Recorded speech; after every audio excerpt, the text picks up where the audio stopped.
They're blasting Johnson's squad out of that house, Lieutenant. And those Jerry's will be right on this tail. Runce, bring that gun up here with me. You men over there! Cover him! Give him fire! The night Audie Murphy died, everyone thought he died a pauper.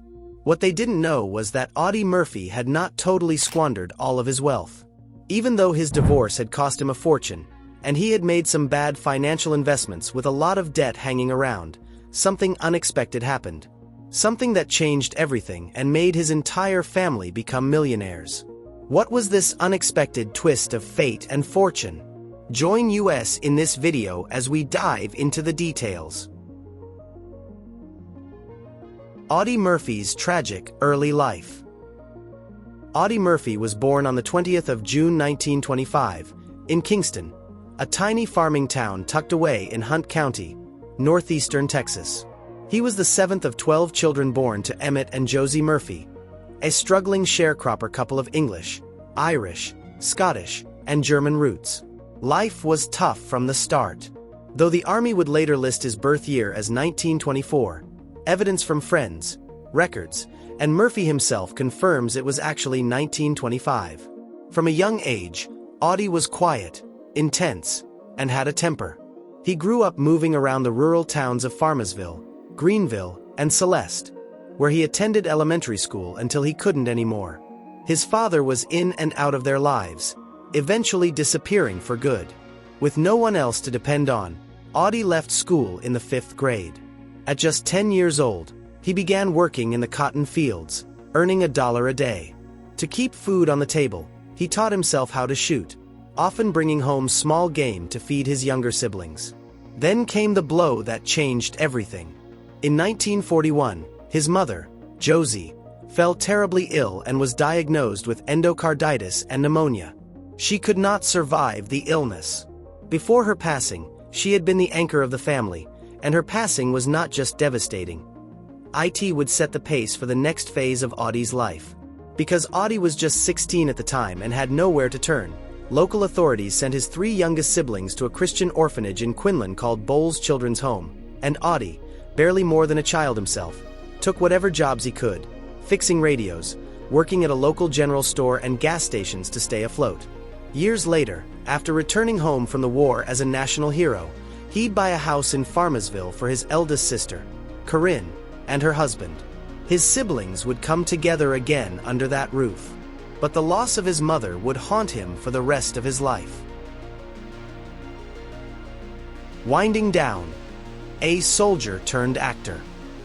Though his heart was still with the military, the demands of Hollywood eventually pulled Audie Murphy in a different direction. Murphy's journey into Hollywood began with a magazine cover.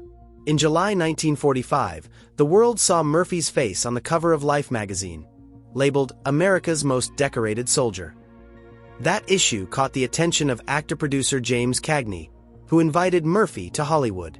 Cagney and his brother signed Murphy to their production company and enrolled him in classes to develop acting, voice, and dance skills. Despite the investment, the Cagneys never cast him in a film. A personal disagreement in 1947 ended the partnership.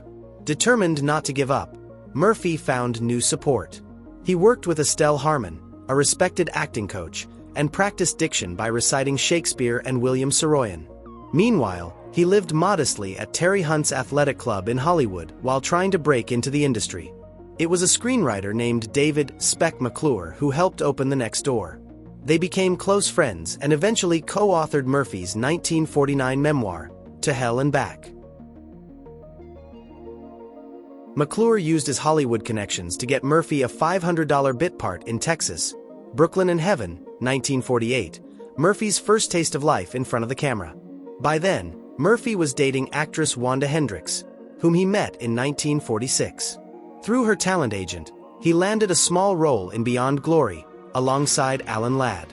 Murphy's big break came in 1949 with Bad Boy, his first leading role, the moment he truly stepped out of the shadow of war and into the movie world.